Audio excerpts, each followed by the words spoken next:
मला इंग्लिश बऱ्यापैकी बोलता येते, हिंदी चांगली बोलता येते, पण शुद्ध मराठी अजिबात बोलता येत नाही. त्याचं कारण असं, मी पण शिरसोलीचंच प्रॉडक्ट आहे आणि खूप गुंतागुंतीचं प्रॉडक्ट आहे.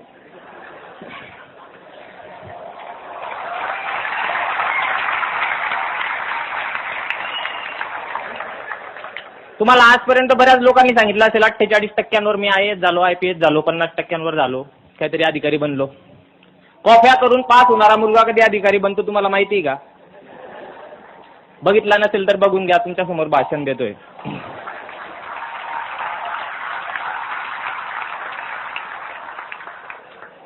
प्रवास फार विचित्र होता.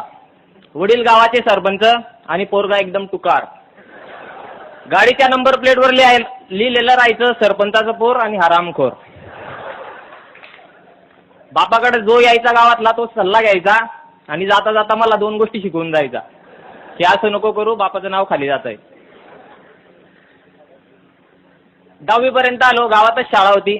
वडील म्हणजे आजोबा संस्थापकच होते, वडील तिच्यामध्ये बॉडीमध्येच होते, त्याच्यामुळे डेअरिंग चांगली चालायची. 9वी पर्यंत काही प्रॉब्लेम आला नाही. 10वीला मसावत सेंटरला होतो, कॉफी सेंटर होतं. जिगरबाज मित्र होते, 4-4, 5-5 फुटाचे भिंती कुदून कॉप्या द्यायला यायचे.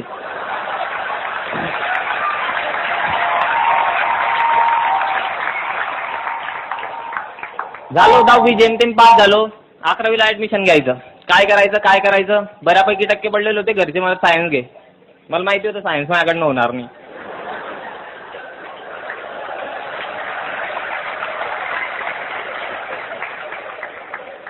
बापाला म्हटलं मी सायन्स काही घेत नाही, मी आर्ट्स घेतो, ते आपलं बरं आहे म्हटलं, राज्यशास्त्र, भूगोल, अर्थशास्त्र. म्हणे नको सायन्सच घे, लोक काय म्हणतील की सरपंचाचा पोरगा सुद्धा सायन्सला गेला आणि मग गावात नको जाईल म्हणे. म्हटलं ठीक आहे, बडलीचा बकरा मलाच बनवायचा आहे तर बनेल. मग मी घेतलं 11वी सायन्सला ॲडमिशन घेतलं. सर इंग्लिशमध्ये बोलायचा, सगळं डोक्याच्यावरनं जायचं. कारण आज 10वी पर्यंत मराठी मीडियम, इंग्लिशशी काही संबंध नाही. 36चा आकडा, 36 मार्क पाडूनच पास व्हायचो आपण. मग 11वी झाली कशी तरी, जेमतेम तिच्यात पण नूतन मराठा कॉलेज होतं, मायबाप कॉलेज, होऊन गेलो पास. 12वी सायन्सला ॲडमिशन घेताना फार टेन्शन आलं की सायन्स करायचं की नाही करायचं. बाप म्हणे आता जर तू ॲडमिशन मागे घेतलं तर लोक काय म्हणतील, 11वी सायन्स केलं, 12वी सायन्स करायची गमेंट नव्हती तर 12वी सायन्समधून ॲडमिशन काढून घेतलं. आता काही पण कर, फेल झाला तरी चालेल, 12वी सायन्सला ॲडमिशन घे. घेतलं 12वी सायन्सला ॲडमिशन.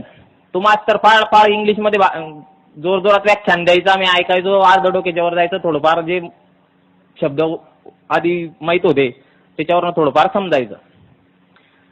12वी सायन्स पास झालो. त्या सरांना भेटलो.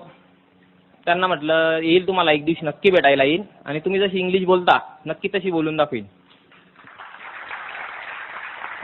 12वी सायन्स झालं. माहिती होतं फर्स्ट इयर सायन्स जर घेतलं तर डोक्याला ताण आहेच. ते प्रॅक्टिकल, ते ॲप्रॉन घाला आणि ते नळ्यांमध्ये रसायन ओतून ते काहीतरी करत बसा. त्याच्यापेक्षा म्हटलं कॉमर्स घेऊ. फर्स्ट इयरला कॉमर्सला ॲडमिशन घेतली. प्रवास फार इंटरेस्टिंग आहे. 11वी 12वी सायन्स झालं. फर्स्ट इयरला कॉमर्सला ॲडमिशन घेतली. First year, second year, third year commerce केलं MG कॉलेजला. त्याच्यानंतर वाटलं आता कॉमर्सची पण मजा घेतली, हिच्यात पण काही मजा नाही, मग MA केलं.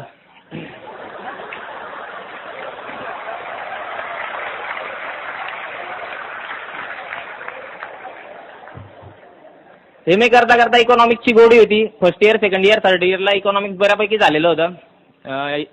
MA मध्ये पण इकॉनॉमिक्सवर बराच हात बसलेला होता.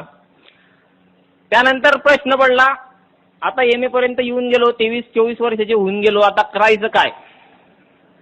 मी त्याच्यासोबत MBA पण करत होतो. ऑस्ट्रिया युनिव्हर्सिटी, रायसोनी कॉलेजला ऑस्ट्रिया युनिव्हर्सिटी, मी तिथनं MBA करत होतो. MBA झालं. कसं झालं ते फक्त मला माहिती. तुम्ही त्याचं टेन्शन नका घेऊ. मग एक समुद्र होता. समुद्रात फक्त माझी ओढी ती, चारी बाजूला समुद्र होता, दिशा दिसत नव्हती. ही जे 3 वाक्य ते लिहिलेले याच्यापैकी एक पण आयुष्यात नव्हतं. दृढता तर माहितीच नव्हती, प्रकाश माझ्या आयुष्यात नव्हता आणि दिशा कुठे जायचंय ते माहित नव्हतं. झवर सर म्हणून एक सर होते गोलानी मार्केटला, त्यांचं कॉमर्समध्ये ते अकाउंट शिकवायचे. त्यांच्या ऑफिसला गेलो होतो. तिथे मित्र काम करायचा, तिथे बसलो होतो आणि सर एक वेळा तिथे आले होते TYच्या मुलांना मार्गदर्शन करायला आणि मी तिथे बसलो होतो त्या लेक्चरला. आणि सरांनी पहिल्याच तिच्यामध्ये मन जिंकलं होतं व्याख्यानमध्ये. सरांनी म्हटलं होतं की यशस्वी होण्याचे 3 मार्ग.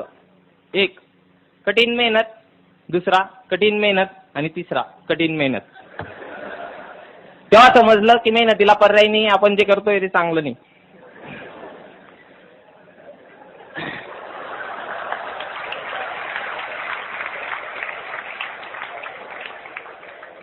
बाप इलेक्शनला उभा राहायचा तर मी मतदान मागायला जायचो बापाला, तर माझ्याकडे पाहून बापाला पण मतदान द्यायचे नाही लोक.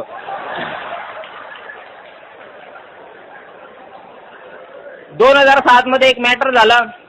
मित्रांनी काहीतरी भांडण केली. रात्री 1:30 वाजता पोलिसांची गाडी आली, कंप्लेंट झालेली होती. मला 1:30 वाजता उचललं, भडगाव पोलीस स्टेशनला घेऊन गेले. 2 दिवस काही समजलं नाही काय चालू आहे. तिसऱ्या दिवशी बापाला सोडून घेतलं. पोलीस केस वगैरे काही झालेली नव्हती, फक्त अर्ज दिलेला होता. आता पोलिसांना पैसे पाहिजे होतं आणि राजकीय वातावरण होतं, त्याच्यामुळे राजकीय लोकांनी विरोधातनं काहीतरी ते केलेलं होतं. सुटलो तिथून घरी आलो. येता येता रस्त्याने एक माणूस बोलला की तू कसा आहे म्हणे माहिती का? म्हटलं कसा? म्हणजे तू तुळशीच्या वृंदावनात उगवलेलं गांजाचं झाड आहे म्हणे.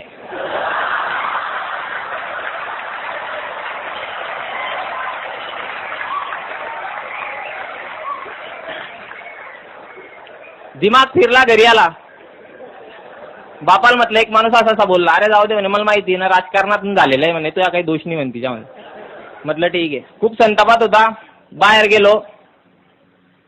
बाहेर जाता जाता बाप म्हणे 1 मिनिट थांबलो.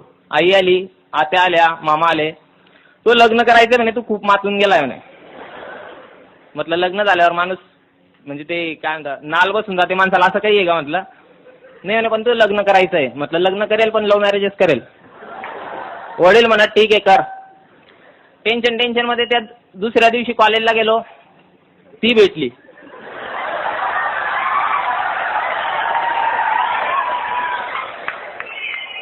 तिला म्हटलं माझ्या घरी काही प्रॉब्लेम नाही, लव्ह मॅरेज करायचंय, करेल तुझ्यासोबतच करेल आणि घरच्यांशी बोललो पण आहे. म्हटलं तुला माझ्याशी लग्न करायचंय की नाही? म्हणे एवढे मोठे मोठे मॅटर करतो तू, आयुष्यात काहीच करू शकत नाही, मी तुला सोडून जाते, माझं लग्न ठरतंय म्हणे.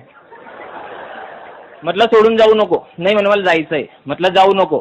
नाही म्हणे मला जायचंय. म्हटलं जाऊ नको. नाही म्हणे मला जायचंय. म्हटलं जा.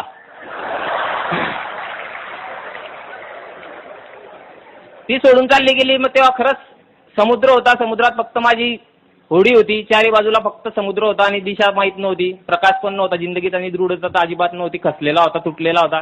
काय करावं समजत नव्हतं. कवितांवर कविता लिहत होता आणि अजून बरंच काही करत होता. घरात कमी आणि पानटपरीवर जास्त बसायचा. मग तेव्हा दीपस्तंभला आलो. सरांचं ते मार्गदर्शन ऐकलेलं होतं, ते डोक्यात होतं. दीपस्तंभला ॲडमिशन घेतलं आणि एक जीवनात असा ट्यूब पेटला, प्रकाश आला.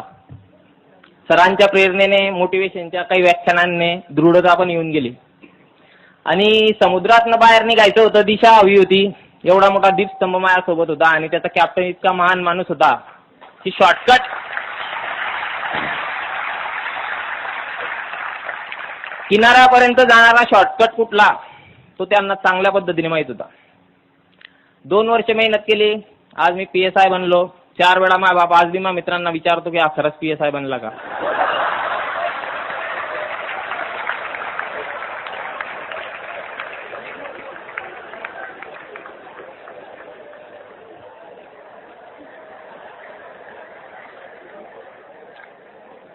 एवढंच बोलायचं होतं.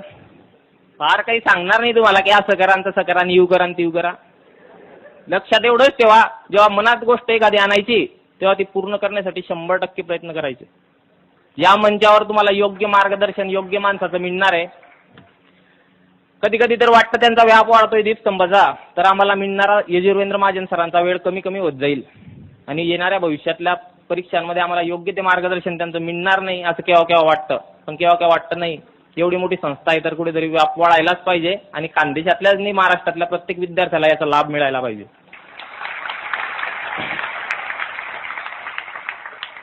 परिस्थिती फार वाईट आलेली होती. लोक काय काय बोलायचे, मायाविषयी तर जास्तच बोलायचे. पण 2 लोक फार खंबीर पद्धतीने मागे उभे होते, एक आई आणि दुसरे वडील. आजचं यश त्यांच्या चरणी अर्पण. फादर्स डेला माझ्या वडिलांना इथे मी बोलवलं, ते इथे आले, माझा सत्कार झाला. माझ्या आयुष्यातला हाच सर्वात मोठा सुवर्ण क्षण. आयुष्याच्या भूतकाळात काही चुका झाल्या असतील तर त्या झाल्या असतील, पण आजचा वर्तमान मी त्यांच्या नावावर केला, त्याचा मला आनंद आहे. महाजन सरांनी ते बोलण्याची संधी दिली, तुम्ही शांत पद्धतीने ऐकलं, त्याबद्दल मी तुमचा आभारी आहे. जाता जाता एवढंच सांगेल, PSI बनलो, फार मजेत आयुष्य चाललं होतं, टीव्ही बघत होतो एक दिवशी आणि नाना पाटेकरचा क्रांतीवीर पिक्चर लागलेला होता.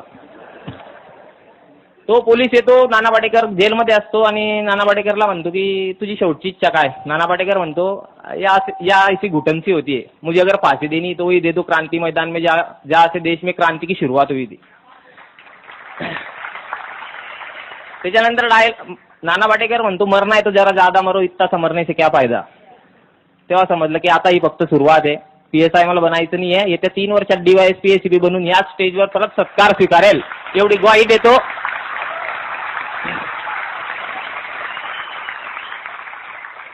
काही चुकलं असेल तर पदरात घ्या. शांतचित्ताने ऐकल्याबद्दल धन्यवाद.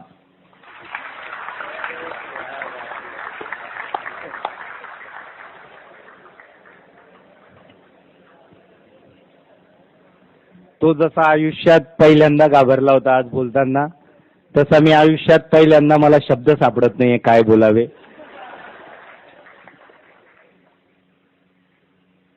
त्याला सेकंड भरत म्हणावं का भरतला सेकंड संतोष म्हणावं मला ते पण समजत नाहीये. आणि एक मात्र सांगतो, तो जे बोलला ते सगळं एकदम खरं सांगितलं. तो आहेच तसा. आणि त्याला जेवढी अशी सगळे विद्यार्थी आहेत ना, हे सगळे तुमच्या अनेकांसाठी आदर्श आहे. अभिजित सारखे विद्यार्थी जे आहेत ना, म्हणजे अभ्यासच आधीपासून हुशार व्यवस्थित, बरोबर, ते असतात 10-15%, बरोबर.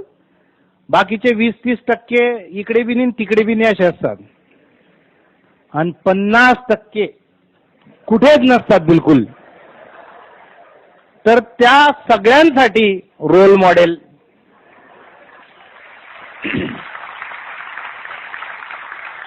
अत्यंत मेरिटला असणारे मुलं 5-5 अटेम्प्ट मध्ये पास न होणारे मी पाहिलेत. आणि असेच टपऱ्यांवर कधीतरी उभे राहणारे किंवा कधीतरी थोडीशी लाईन चुकून गेलेले, कधीच अभ्यास न केलेले काही मुलं असे पुढे जातात. याचा अर्थ असा नाही की टपरीवर उभं राहायला पाहिजे. मी मुद्दाम जरा विस्कळीत करून सांगतोय तुम्हाला. पण थोडक्यात आत्ता जर काही चुकीचं घडत असेल, आत्ता जर काही तुमचं तंत्र लागत नसेल, काही तंत्र बसत नसेल, निराश होऊ नका. जर तुमच्या जीवनात तुम्ही बदल घडवून आणला, तुम्हीच, मी नाही, ही सगळी लोक दीपस्तंभाचं सांगतायत, त्यावेळेस मी एक वेळेस मानतो की ठीक आहे, वातावरण त्यांना मिळतं. माझं नाव ते खूप रिस्पेक्टफुली घेत आहेत, तो त्यांच्या मनाचा मोठेपणा आहे. मला असं वाटतं माणसाला बदलायचं असेल तर अगोदर आत ठिणगी पडावी लागते. आणि माझ्यासारख्याने जरी ती ठिणगी टाकली तर त्या ठिणगींचं रूपांतर ज्वालेत व्हायचं असेल तर जिथे ती पडली आहे ते ग्राउंड किंवा ती जागा तशी असावी लागते, ज्वालाग्रही. ती जर ज्वालाग्रही नसली आणि ती जर थंड अशी जागा असली तर अशा कितीही ठिणग्या पडून गेल्या तर उपयोग होत नाही. मी त्या दिवशी कदाचित जवळ सरांकडे 50-70 मुलांसमोर बोललो असेल, मला आठवत पण नाही की तो होता नाही होता. पण ती ठिणगी पडली, पण ती अशा मैदानावर पडली की ते ज्वालाग्रही होतं. काहीतरी करण्याची जबरदस्त उमेद असल्याशिवाय अशा ठिणग्यांचा उपयोग होत नाही. म्हणून पुन्हा 3 cheers and 3 hats off for Santosh. Great, great.